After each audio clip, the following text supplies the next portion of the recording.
Welcome to another episode of the Lone Recruiter Podcast. I'm your host, Brett Clemenson, and today we have Sion Cousins. Sion, welcome. Thank you very much. Thanks for having me. Mate, what haven't you done in the sporting world? We got what was it, New South Wales squash champ, is that right? Competed New South Wales touch footy, a lot of competitions. Run me through the list, quick. Well, before I run you through the list, typically what I've done is I've just picked the most niche sport I could find. So then what you can do is you can elevate to the top a hell of a lot quicker. That makes sense now. Yeah. That makes sense now. I always wondered why squash. Played squash my entire life. But yeah, in 2022, I was at the New South Wales Squash Open and came second. I played the Australian Open doubles up in Queensland in 2022. Haven't played squash since. They were sort of my retirement ones, but played my entire life. Played touch football for New South Wales, played the New South Wales Open, State Cup, sorry. Olympic weightlifting, so I went to nationals for Olympic weightlifting and then sort of got into long distance running after that. But yeah, I've always played sport my entire life and jumped between a few different sports. But like I said, the most important thing is that it's a very niche sport. So I think pickleball or something like that might be on the cards next. I love it. And layering that with, the other bit that blows my mind is just how many businesses you've scaled and sold. Some good, some not so good. But, from my experience with you, it's been, incredible what you've built as an entrepreneur as well. So serial sportsmanship, serial entrepreneur. And today we want to jump in. We're going to do long form. I'm going to cut this one up into 3 episodes because there's so much to cover. But the value that Sion brings with the mindset work is phenomenal. I've done some work personally with him, and I've even brought him in to work with our wider business. So everyone listening today is going to get such value out of it. There's also going to be an amazing story in there about his race that he's just completed in the Sahara Desert, which was unbelievable. So I'm going to jump into it. So I looked at your LinkedIn profile.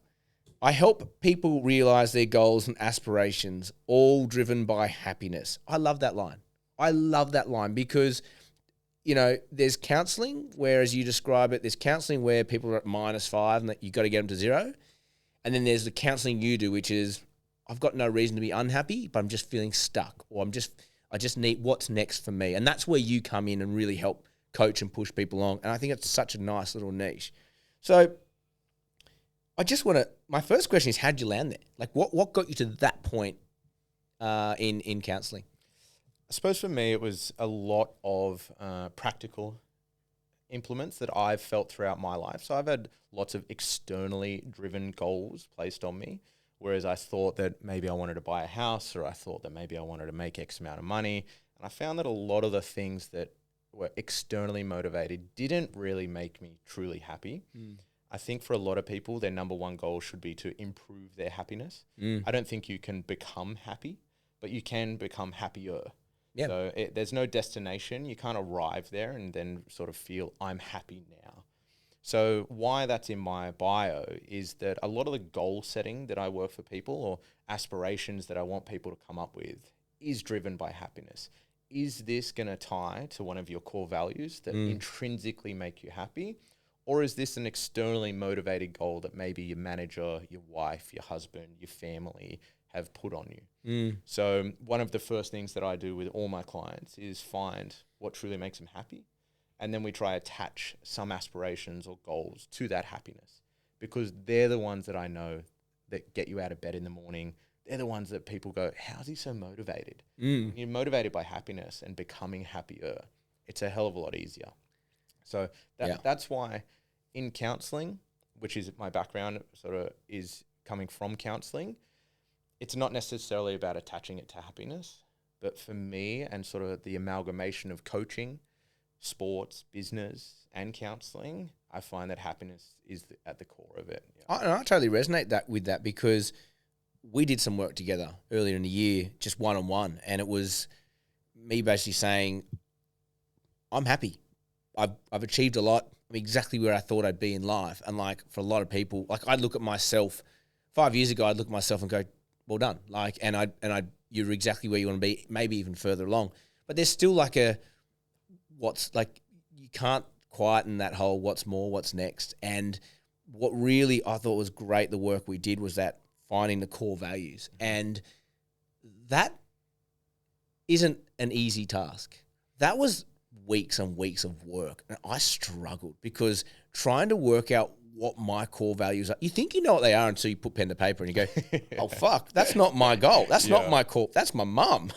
Or, shit, that was my dad. Or you start seeing it. And then when you scratch deeper, and the way you got it out of me was brilliant. You know, it was very much not even about me. Like, who do you idolise? And, you know, making me look at various things to realise, oh, man, I do really value that, or I do like that, or I gravitate to this. And that was useful, really, really bloody useful. So I love that approach. And I think if anyone listening at home hasn't gone through that exercise, it's genuinely great, because the outcome for me has been decision-making. Mm-hmm. And I think that's what you were trying to loop it back to me, is like, when you know who you are, when you know what your core values are, making decisions based on your happiness outcome is easy. And it makes it easier to say no to things, because a lot of people haven't spent the time to understand what truly makes them happy. And I like that you brought it up. And one of the questions that I typically ask people is, who do you admire and why do you admire them? And then that's a really simplistic way to figure out what you value, because there'll be someone like an ex-school teacher, you know, that took you under their wing, who was very empathetic and very encouraging, and then you go, you know what, I really like that about that person. And then you ask yourself, well, why do you like that? And it's, well, I like helping other people. Then it's like, okay, we're going down this path now.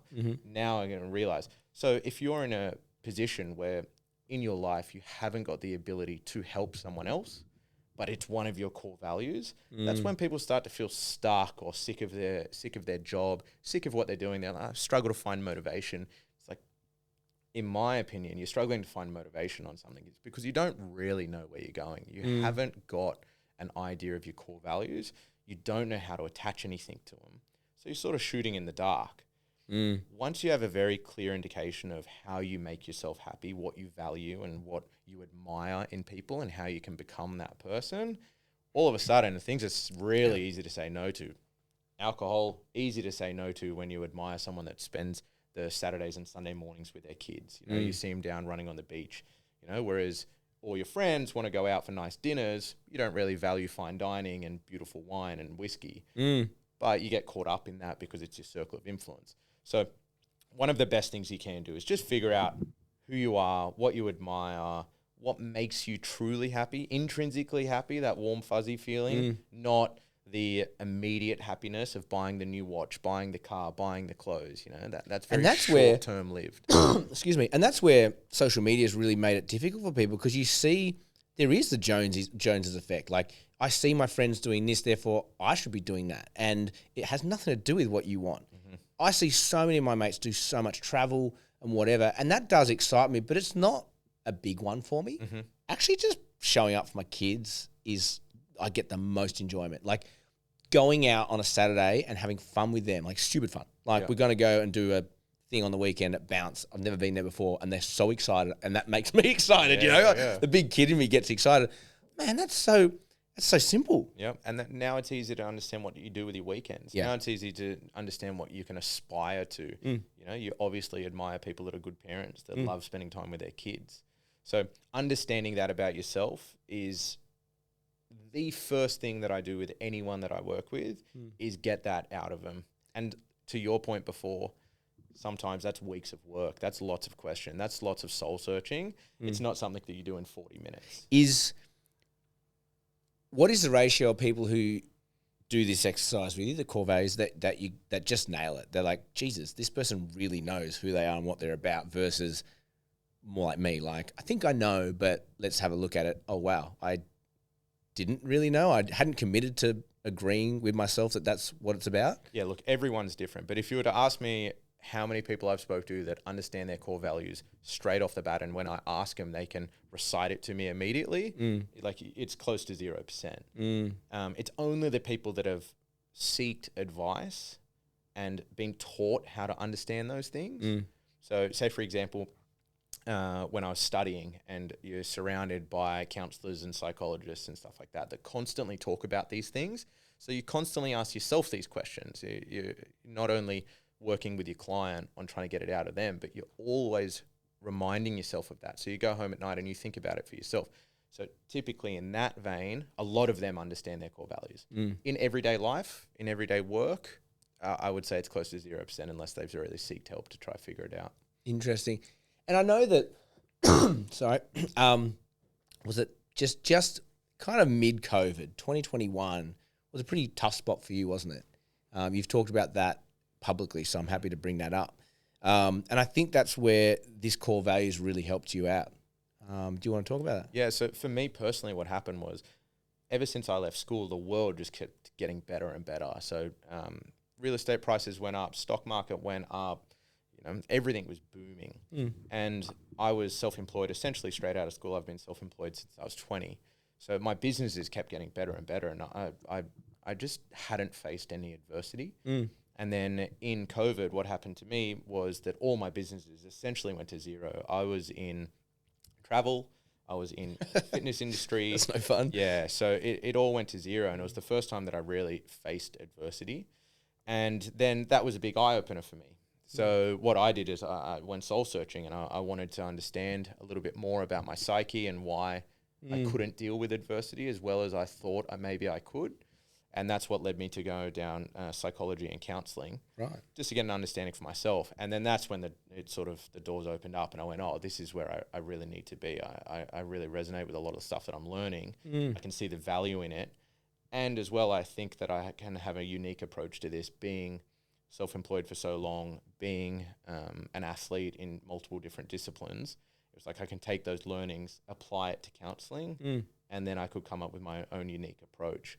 So COVID definitely sort of changed the trajectory of where I was going for sure.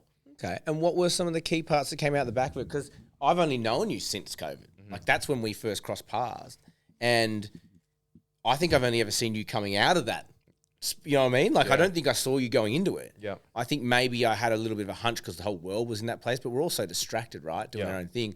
I've only seen you come out and launch, and it seems that you've gone way past where you were before. Like, you've since then sold a business quite successfully. I think it was probably the best time to sell that business. And you've done some incredible things with your life since then as well. So essentially what happened to me was that I got a really clear picture of my core values. Yeah. I knew exactly what direction I wanted to go in then. So then it made it really easy to make decisions, like selling the business that you're referring to that I sold. I had that for 13 years. So that was something that I had a lot of, I suppose it was quite nostalgic, that business. I grew up from nothing, but I knew exactly where I wanted to go because I knew my core values, and it didn't align anymore. So the decision to sell became a lot easier.